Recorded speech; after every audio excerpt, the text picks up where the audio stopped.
"Have someone move that man," Lord Aldrich Mercer said, not bothering to lower his voice, "before he embarrasses the whole hall. A statue I can forgive.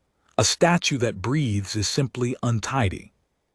He said it of the sentry standing watch beside the door of the long gallery, and he said it to me, because I happen to be the nearest official with a chain of office around my neck, and because men like Lord Mercer have spent their lives learning that the nearest official is the one you give your inconvenience to.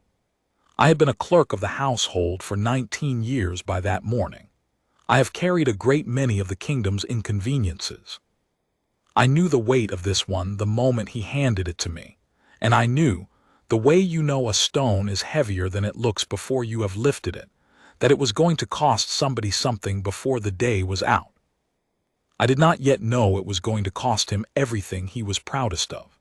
If I had, I think I would have enjoyed the next hour rather less than I did, because I am not a cruel man, and what was coming for Lord Mercer was a cruelty he had built entirely with his own 2 hands over a number of years, and there is nothing comfortable in watching a man discover the size of what he made. But I am ahead of myself. Let me set the room. It was the morning of the Founder's audience, the one day each year when the doors of the long gallery stand open, and the families of the realm come to renew their oaths before the throne of our king.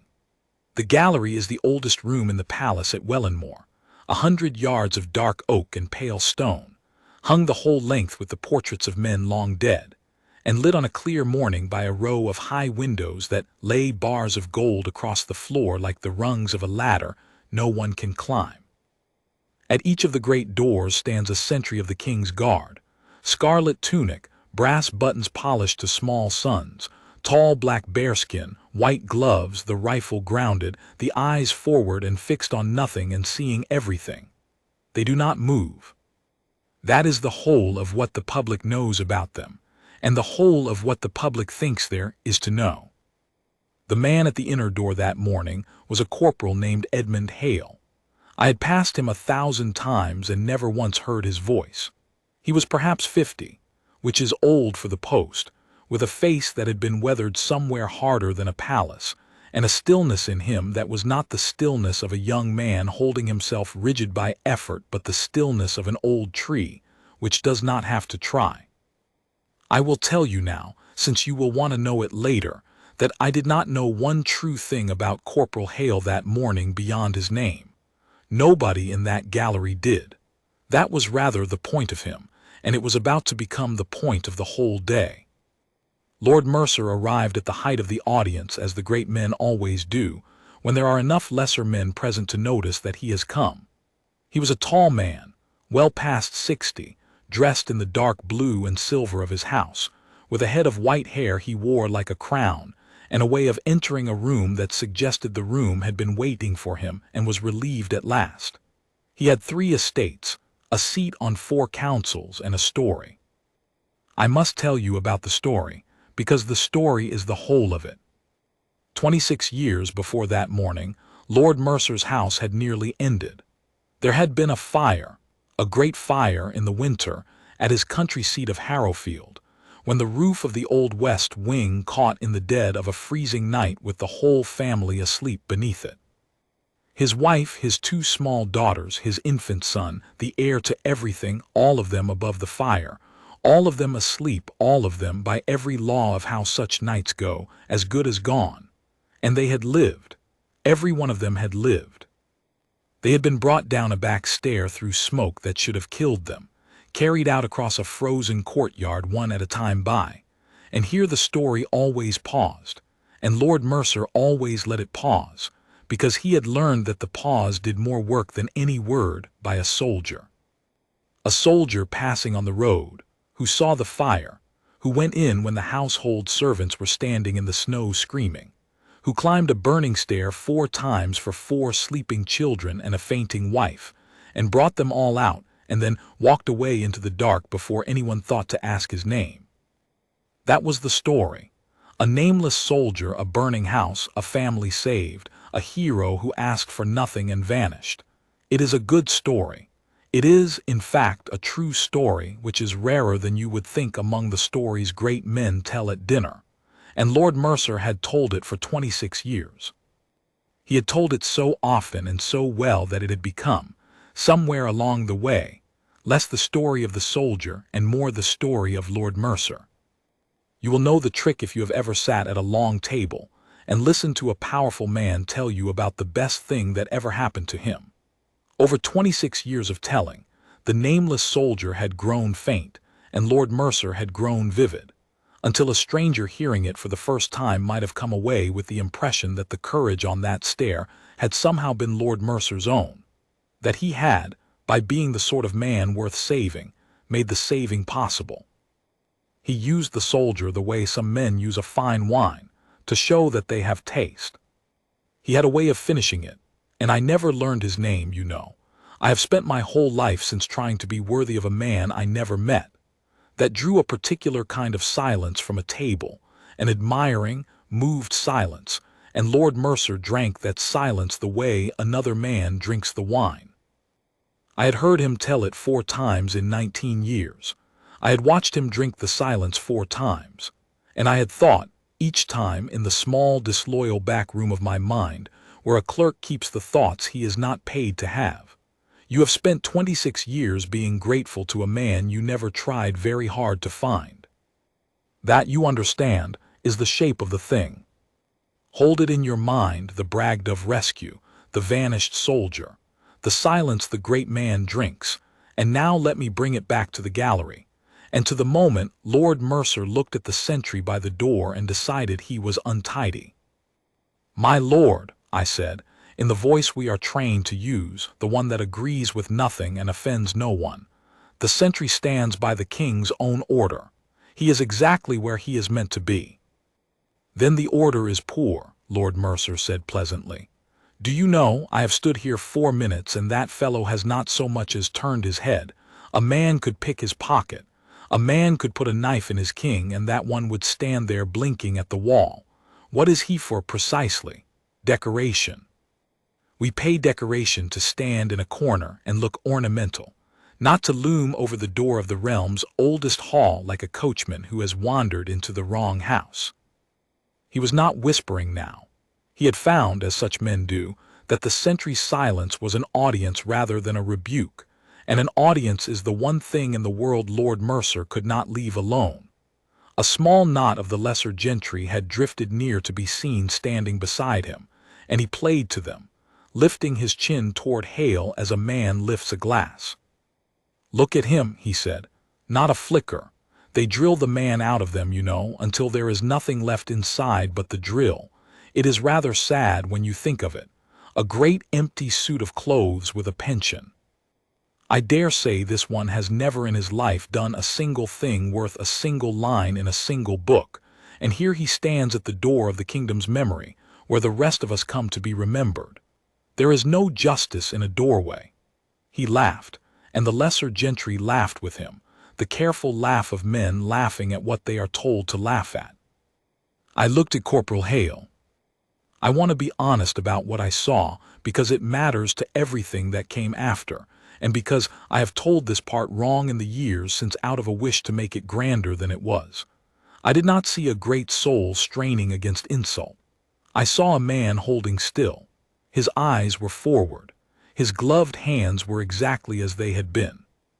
The bars of gold light from the high windows lay across the dark wool of his tunic and did not so much as quiver, which meant he was not so much as breathing hard.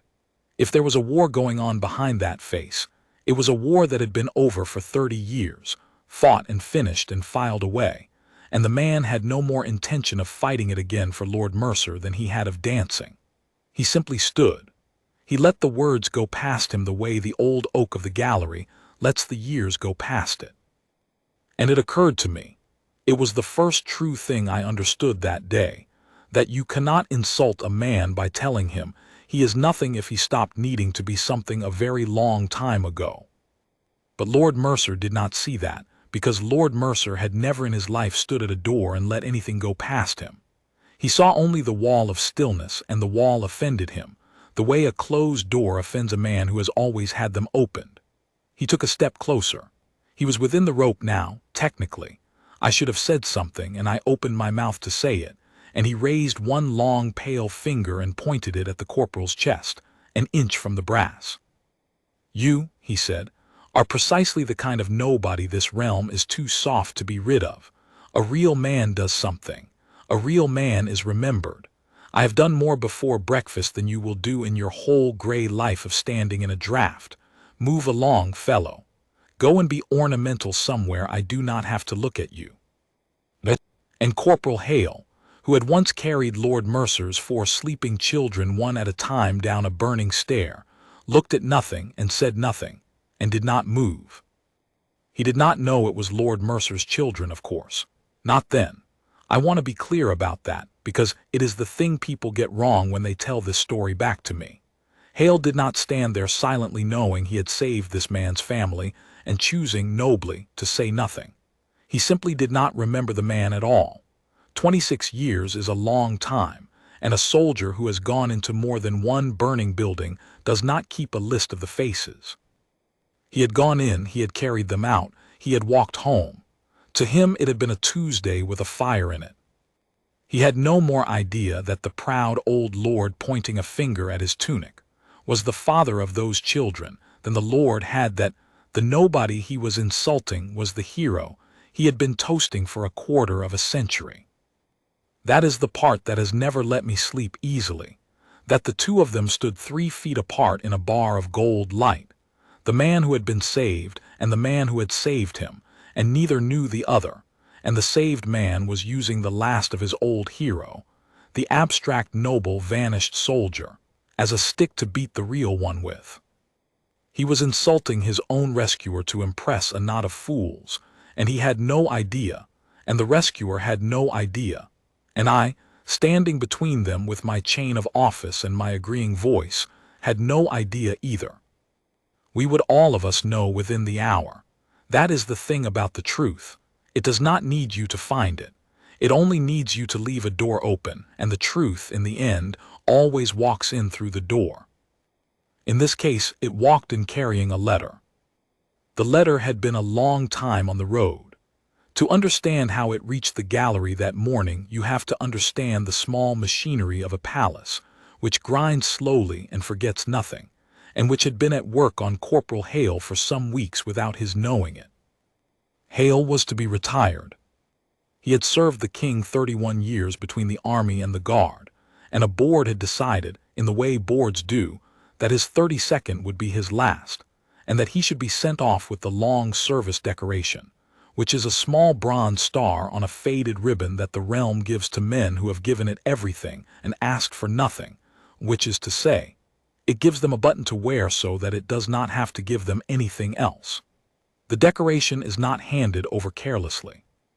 Before a man receives it, his whole record is read, every posting, every report, every line ever written about him, by a clerk in the chancery whose only task is to make certain the realm is not about to pin a star on someone who does not deserve it, or, worse, fail to pin a larger one on someone who does.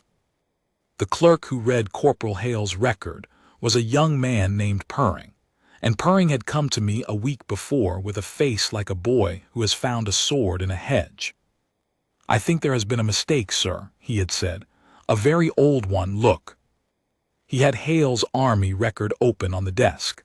The thin, dry pages of a soldier's whole life, postings and fevers, and a wound at a river crossing I had never heard of. And folded into the back of it, where it had lain undisturbed for 26 years, because no one had ever had reason to read that far, was a letter. It was a letter of commendation. It had been written, the Chancery's own seal said, by the magistrate of the district where Harrowfield stood, 3 weeks after the Great Fire, and addressed to the army. And it told the army a thing the army had filed and forgotten, because the army receives a great many letters, and this one concerned an event that had happened off-duty and outside its concern. It told the army that on the night of such and such, a soldier of theirs, traveling home on leave, had passed the burning seat of the house of Mercer, that the household servants had fled into the snow, that this soldier had entered the building 4 separate times through worsening smoke and flame, and had carried out the Lady Mercer and her 4 children, every one of whom would otherwise certainly have died, and that he had refused all reward, refused even to give his name to the family, and had said only, when the magistrate pressed him at the inn the next morning, that he had done what any soldier worth the coat would have done, and that they were to make no fuss, because fuss was for men who needed it. The magistrate had not been able to make him take a reward. But the magistrate had been an honest man, and he had been determined that one thing at least should be on a record somewhere. And so he had gotten the soldier's name and regiment from the innkeeper's book against the man's wishes, and had written it into his letter, and had sent the letter to the army so that it should be known, by someone, somewhere forever, who had done the thing. The name in the letter was Edmund Hale. "It's the same man, sir," Purring said. "The corporal at the inner door. The dates, the regiment, the wound at the river the autumn before, it is all his. He saved them all, the whole house of Mercer, 26 years ago, and the letter has been folded up in the back of his own record the entire time, and nobody ever read it because nobody reads that far back unless a man is about to be retired or buried." He swallowed. "And sir, the house of Mercer, Lord Mercer, he tells the story. Everyone has heard him tell the story, the nameless soldier, the hero he never found." Purring looked at me with the particular horror of a young man who has just understood that the great machinery of the world runs largely on things nobody bothered to read. "He's been telling it for 26 years, and the name was here the whole time." I sat with that for a long moment. Then I told Purring to do exactly nothing, to tell no one, and to put the letter in the secure file until I had decided the right and decent way to bring two old men a truth that was going to land on each of them like a roof beam. I am a clerk. I believe in the right and decent way. I believe that the truth, handled carelessly, breaks more than it mends, and that the duty of a man with a chain of office is very often simply to slow things down until they can be done gently. I had meant to bring them together quietly, a private room, a word to Lord Mercer first to soften it, a word to Hale to prepare him. I had it all planned the decent slow way, and I would have done it too. And then the founder's audience came, a week before I was ready, and Lord Mercer walked into the long gallery and pointed his finger at the corporal's chest, and called him a nobody who had never in his life done one thing worth a single line in a single book. And the letter, which by then was in my own coat, against my own chest, 3 feet from the man it named, stopped being a thing I was going to handle gently, and became a thing I was holding. It is a strange weight, a truth in your pocket while a lie is being told over the top of it. I have felt it only that once, and I hope never to feel it again, because I will tell you honestly that for the length of about 3 heartbeats I considered keeping the coat shut. It would have been easier. Lord Mercer would have finished his performance and drifted off to be admired elsewhere, and Hale would have stood his last weeks and gone quietly home with his bronze button, and the world would have continued in its comfortable wrongness, the great man toasting his vanished hero and the hero standing forgotten by a door, and no roof beam would have fallen on anyone. But Lord Mercer said one thing more. He had turned half away, satisfied, and he said it back over his shoulder to the lesser gentry as a kind of seal on the moment, and it was this. "I have spent my whole life trying to be worthy of a real man," he said. "A man who once did something. Not," and here he tipped his white head at Corporal Hale without looking at him, "the way you gesture at a piece of furniture. Not this. Never this." And I found that my hand had gone inside my coat of its own accord, and that I had stopped considering anything at all. I am not a brave man. I want to be clear about that, because what I did next has been described to me since as brave, and it was not. A brave man would have done it for the right reason, to honor Hale, to right the wrong. I did it because I could not stand inside the lie 1 second longer with the truth burning against my ribs, and that is not courage. That is only being unable to hold your breath any further. But the world does not always ask why a man opens a door. Sometimes it is enough that the door is opened. "My lord," I said, and my voice did not do the trained thing this time. It came out flat and clear and carried farther than I meant it to, so that the lesser gentry turned and the nearer families turned, and a quiet began to spread up the gallery the way the cold spreads across a pond. "My lord, before you go, I have something you have been looking for. For 26 years, I think you said." He turned back, amused, expecting some small palace nicety. "Have you indeed?" "I have his name," I said. I had not planned the words. They came on their own, and they were the right ones, because Lord Mercer's whole life narrowed to a point in his face at the word his. He knew at once which his eye meant. There is only one his a man has been chasing for 26 years. "Whose name?" he said. The amusement was going out of his voice. Something older was coming up under it. "The soldiers," I said. "The one who went into Harrowfield, who carried your wife and your 4 children down the west stair through the smoke, 4 times up and 4 times down, and walked away into the snow before anyone could thank him. The man you have spent your life trying to be worthy of." I drew the letter out of my coat. "It is only paper. I have held heavier things. But I have never held anything that the whole of a great room leaned toward the way that room leaned toward that one folded sheet. His name was set down at the time, my lord, by the magistrate of your own district, against the man's express wish, because the magistrate could not bear that a thing like that should go unrecorded. The letter has lain in the army's files for 26 years. It came to me a week ago by chance, because the man is about to be retired, and a clerk read his record all the way to the back, which almost no one ever does. I unfolded it. My hands were steady, which surprised me. Shall I read you his name?" The gallery had gone entirely silent now. Even the dust seemed to hang still in the bars of light. Lord Mercer's face had drained to the color of the old stone, and I understood. I had time, in that long pause, to understand a great many things that some part of him had already guessed, because the human heart is quicker and crueler than the human mind, and his had already turned and looked at the silent corporal 3 feet away, and felt the floor begin to tilt. "Read it," he said. It was barely a voice. "I have the honor to report," I read, "that the soldier who entered the burning seat of the house of Mercer, and who at the certain risk of his own life brought the Lady Mercer and her 4 children alive out of the fire, and who would accept no reward and gave his name only under my pressing, against his stated wish, that the realm should owe him nothing, is a corporal of the line, lately wounded at the crossing of the Vell, by the name of Edmund Hale." I let the name fall into the silence, and I did not look at Lord Mercer when I let it fall. I looked at the corporal. He had not moved.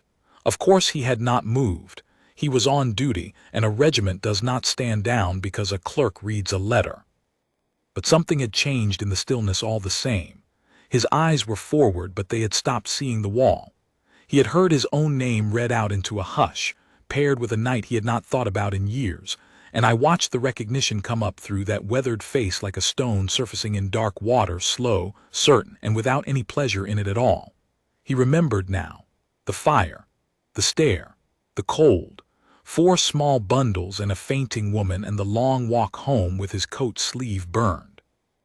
A Tuesday with a fire in it. He had not known whose house. He had never asked. And now an old proud man in dark blue and silver was turning to face him, and I think Hale understood before Lord Mercer did what was about to happen, because Hale had been the one carrying the children, and he was the only person in that gallery who could have told you their weight. Lord Mercer looked at the corporal he had called a nobody, the empty suit of clothes with a pension, the man who had never done one thing worth a single line in a single book. He looked at him for a long, long time.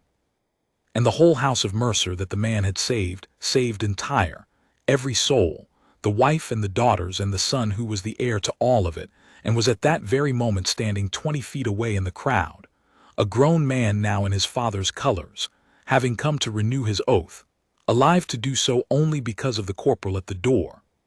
The whole of it came down on Lord Mercer at once, in front of the lesser gentry he had been performing for, in front of the families of the realm, in front, I should say, of the king. Because the king was there.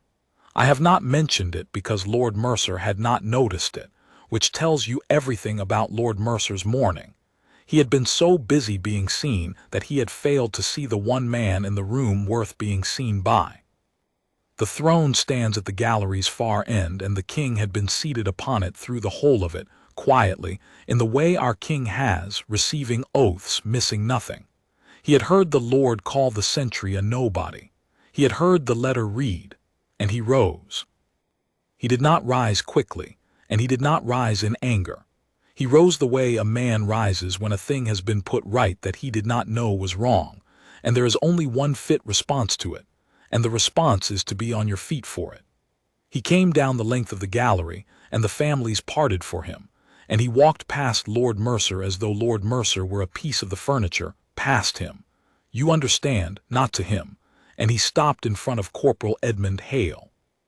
And the king of the realm, before the whole assembled house of his kingdom, took off his own glove and held out his bare hand to a corporal of the king's guard. There is a rule, an old and absolute one, that a sentry on duty does not take a hand, not even his king's, because his hands belong to the rifle and the post and not to himself. For one moment Hale's discipline and his king's offered hand hung in the air against each other, two kinds of honor with nowhere to go. And the king, who knows his own rules better than any man alive, solved it the way only a king can. He did not lower his hand. He simply said, quietly, so that it carried only because the room had gone so still, "You are relieved of your post for the length of 1 minute, Corporal Hale, by my order. Take my hand." I should like to shake the hand that carried 4 children down a burning stair and then walked home and told no one. The realm has owed you that handshake for 26 years. I am ashamed it took us so long to read our own letters. And Corporal Hale, relieved by the king's own word, took the king's hand. It was the only time I ever saw him do a thing for himself in that gallery, and he did it because his king ordered him to, and even then his face did not crack into anything so loose as a smile. But his eyes, when he took the hand, were not the eyes of a statue. They never had been. They were only the eyes of a man who had learned, somewhere harder than a palace, that the standing still is not the absence of feeling. It is feeling, held under so much discipline that a fool will mistake it for emptiness. Lord Mercer had looked at that and seen a nobody. The king looked at it and saw exactly what it was. "Did I?" Lord Mercer began. His voice was not his own any more. The white-haired crown of him had gone to an old man's confusion. "Corporal, did I thank you? That night? Did did I ever?" "No, my lord," Hale said. It was the first time I had ever heard him speak. His voice was low and even and held nothing in it that a man could take hold of and call cruelty, and nothing a man could take hold of and call forgiveness either. It was simply the truth, set down flat, the way the magistrate had set it down. No, my lord. No one ever thanked him. He had not minded. He had said fuss was for men who needed it. But the Lord had asked, and a soldier answers a question honestly, and the honest answer was no. I have watched a great many men receive a great many blows in 19 years of palace service. I had never watched a man receive one quite like that. Lord Mercer had spent 26 years building a monument to a hero, and the whole time the hero had been a living man standing forgotten in a draft, walked past 100 times, and that very morning called nothing to his face. There was no consequence the king or the court could have devised that would have weighed 1/10 of what the man had just done to himself. We did not need to ruin Lord Mercer. He had done it with his own mouth in front of the realm. He turned to the corporal. "And I will give Lord Mercer this. It is the only thing I have ever found in him to give. He did not bluster, and he did not flee. He was an old man and a vain one and a foolish one, but the floor had been knocked out from under his whole life in the space of a minute, and what came up out of him when the floor was gone was not, in the end, the worst thing a man might find at the bottom of himself. He took off his own hat, the white headbare now, and he went down slowly, an old man's knees, but all the way down onto one knee on the stone of the long gallery, in front of a corporal of the guard, in front of his king, in front of the son who would not have been alive to watch it, but for the man his father was kneeling to. I have been telling everyone for 26 years that I spent my life trying to be worthy of you, he said, and his voice broke on it, an old proud voice breaking in public for the first and only time in its life. And this morning I looked straight at you and called you a nobody. I do not ask you to forgive that. I only ask you to let me know your name at last, so that, for whatever years I have left when I tell the story, I can tell it true. I can tell them the name of the man. I have been the hero of my own rescue for 26 years, Corporal. I should like to spend whatever I have left being only what I was, which is the man who was lucky enough to be saved by Edmund Hale. Hale looked down at him. And here is the thing that I have carried out of that gallery and will carry to the end of my own service. He did not enjoy it. A smaller man would have. A smaller man would have had 26 years of being forgotten to pay back, and a kneeling lord at his feet to pay it with, and the whole realm watching. Hale had none of that in him. Whatever room in a man holds the wish to be repaid, his had been emptied out long ago, and the space given over to something quieter and harder to name. "Get up, my lord," he said, not unkindly. "A man your age shouldn't kneel on cold stone. You'll do yourself an injury, and then I'll have carried you out of 2 buildings, and once was plenty." It was not a joke exactly. Hale did not make jokes. But it was a mercy dressed as one, and it did what mercy does. It gave the old man a way to stand up. Lord Mercer got to his feet. He was weeping openly, the unashamed weeping of the very old, and he was not made smaller by it. If anything, it was the first time all morning he had looked like a man rather than a performance. "I never wanted thanking," Hale said. "I'll tell you what I told the magistrate. I did what any man worth the coat would have done. You don't owe me your gratitude, my lord, and you never did. But I'll tell you what you do owe, since you've asked, and since the whole house is listening, and it may as well be of some use." He paused, and his eyes went just for a moment to the king, and the king inclined his head a fraction, which is a king's way of saying go on. "You owe it to stop walking past the next one. There's always a next one. A doorway full of nobodies, you called us. My lord, the kingdom is held up by nobodies, by the ones nobody reads to the back of. You spent 26 years grateful to a hero you'd invented, and you couldn't spare a civil word for the live ones standing in front of you because they hadn't done anything you'd heard about yet. That's the wrong, my lord, not the word you said to me. The 100 men you said it to before, that nobody happened to be holding a letter for." The gallery was utterly silent. Even the king did not move. "That's all I'll ask of you," Hale said. "Go home. Be kind to the men in your doorways. And when you tell the story, tell it true if you like, with my name in it. I don't mind now. But put more of the dark in it. There were a lot of us going into a lot of fires that winter, and most of them didn't get a magistrate, and a good few didn't walk home. Tell it for them, not for me." And then, because he was a soldier and the minute the king had given him was surely up, "Am I relieved still, sire, or am I back on the post? Only the door wants watching." And the king laughed, a short, astonished, grateful laugh, the laugh of a man who has just watched the right person win, and said, "Back on the post, corporal. The realm would not dream of standing between you and a door." Hale stepped back to his mark. The rifle came up to the ground. The eyes went forward. And in one breath he was again exactly what Lord Mercer had seen an hour before, and the whole rest of us had been too blind to. A still man by a door, seeing nothing, seeing everything. Nothing about him had changed. Everything about how we saw him had. The audience did not so much end as dissolve. The families went out by the great doors past the corporal, who would not look at them, and not one of them passed him the way they had come in. They had come in past a piece of the furniture. They went out past a man. A few of the older lords inclined their heads to him. A fraction, the bow you give a thing you have misjudged and are too proud to apologize to out loud, and he gave them nothing back, because the post does not bow. But I think it was not lost on him what the heads meant. This was the first morning the doorway had a man in it. It had always had a man in it. It had simply taken a letter to make them see him. The son came last. When the gallery thinned, he was the last of the mercers left on the floor, and he did not go out the doors. He crossed instead to the rope by the inner door and stood in front of Corporal Hale. The young man was perhaps 30. He had been the infant, the smallest of the 4 bundles, the one carried last and fastest, the heir to everything, and he had no memory of any of it, because you do not remember the night you are 11 months old and a stranger carries you out of the smoke. He had only ever had the story, his father's story, with his father at the center of it. He did not make a speech. He was not weeping the way his father had wept.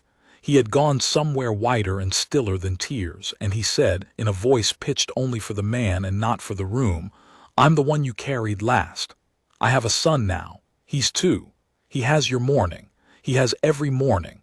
I didn't know to thank you for them because nobody knew your name." And then he did the only thing left to do that was not a speech. He came to attention, a civilian in a dead house's colors, coming to attention as best a man who has never soldiered can, and held it, for as long as a man holds a salute, and then turned and walked out after his father. Corporal Hale watched him go, and on the post, where the post does not move, I saw the corporal's throat move once. That was all.